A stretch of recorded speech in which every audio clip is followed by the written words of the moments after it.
347টি সরকারি জমি চিহ্নিত করা সম্ভব হয়েছে। কখন?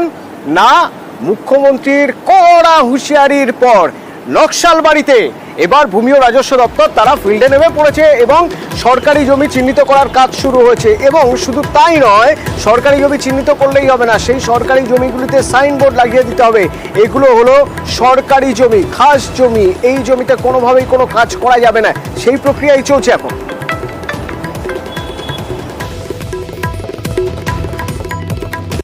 যাতে ভবিষ্যতে সেগুলো বেদখল হয়ে না যায় এবং সেগুলোকে যাতে সুরক্ষিত রাখা যায়, ওই জন্য আমরা সরকারিভাবে সরকারি বোর্ড সেই সমস্ত জমিতে লাগানো শুরু করলাম। এবং আমাদের যেটা টার্গেট রয়েছে, যে সমস্ত জমিগুলো আমাদের ব্লকের বিভিন্ন স্তরে ছড়িয়ে রয়েছে সেই সমস্ত জমিগুলো চিহ্নিতকরণের কাজ আমরা অলরেডি শুরু করেছি এবং সেগুলোতেও বোর্ড লাগানো হবে। এই প্রক্রিয়াটা আমাদের চলবে যতক্ষণ না পর্যন্ত এই সরকারি জমিগুলি যেগুলি আমাদের রয়েছে সেগুলো আমরা সুরক্ষিত রাখবো। এবং এরকম ধরনের কিছু কিছু যেগুলো আমাদের কাছে অভিযোগ এসছে সেগুলো প্রত্যেকটাই আমাদের প্রসেসের মধ্যে রয়েছে এবং সেগুলো আমরা স্ট্রংভাবে সেগুলো দেখছি যাতে সরকারি জমি কোনোভাবেই বেদখল না হয়ে যায়।